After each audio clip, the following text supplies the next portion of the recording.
Mr. Shriver, it appears President Biden has not missed any opportunity to show his loyalty to organized labor. Since his first day in office, he rescinded executive orders that were issued by Trump to curtail some of the various abuses by federal employee unions. In fact, further, he said that according to his public president's management agenda, that the public sector unions will have a front row seat in agency affairs, at which OPM will help support. This is remarkable to me, the turnabout. Historically, there's been a different philosophy towards public sector unions and than today. George Meany, who was once the president of the AFL-CIO, said that it is impossible to bargain collectively with the government. Our President FDR, who was famously supportive of unions, actually thought it was unconscionable to have public sector unions. In his letter to the Federation for Federal Employees in 1937, he wrote that meticulous attention should be paid to special relationships and obligations of public servants to the public itself and to the government. All government employees should realize that the process of collective bargaining is usually understood, cannot be transplanted into the public service. It has its distinct and insurmountable limitations when applied to public personnel management.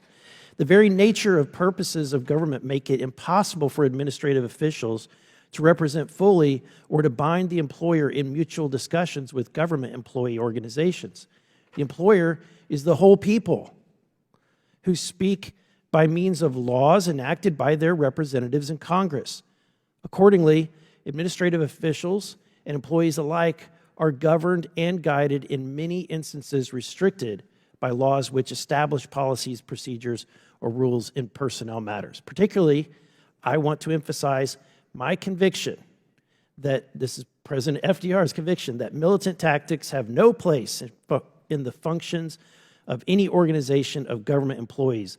Upon employees, the federal service rests the obligations to serve the whole people whose interests and welfare require orderliness and continuity in the conduct of government activities. This obligation is paramount since their own services have to do with the functioning of the government. A strike of public employees manifests nothing less than an intent on their part to prevent or obstruct the operations of government until their demands are satisfied. Such action, looking towards the paralysis of government by those who have sworn to support it, is unthinkable and intolerable. Your thoughts? Congressman, my approach to labor relations is governed by the law and by the executive orders of the President. The bipartisan Congress that enacted the Civil Service Reform Act in 1978 envisioned a role for federal employee unions. The law reflects Congress's findings that collective bargaining is in the public interest, and there's a balance there about what unions can bargain over and what they can't bargain over. We have consulted with unions under the National Consultation Law rules that apply under the Civil Service Reform Act, and I have done my best to work with unions and consistent with the President's executive orders. I think that as a representative of the employees that serve the country, they're an important voice. But you clearly recognize that there is a conflict of interest. What's in the interest of the public sector union may not be in the interest of the taxpayer or the public they serve. I think Congress wrestled with those issues and settled on the system that we have now for labor relations in the government, and that there is a long history over many decades of a policy view in this country that resolving disputes at the bargaining table is the more efficient way to do it. Would you say that federal employees not coming into work, not showing up on site for work, that's in the best interest of the public, or the taxpayers they serve?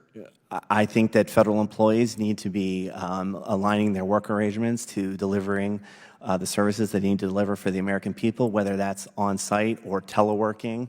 That's something that has an arrangement that has been around for many, many years, and in fact, the Telework Enhancement Act that sort of launched telework in the federal government had bipartisan support. Thank you, Mr. Chairman.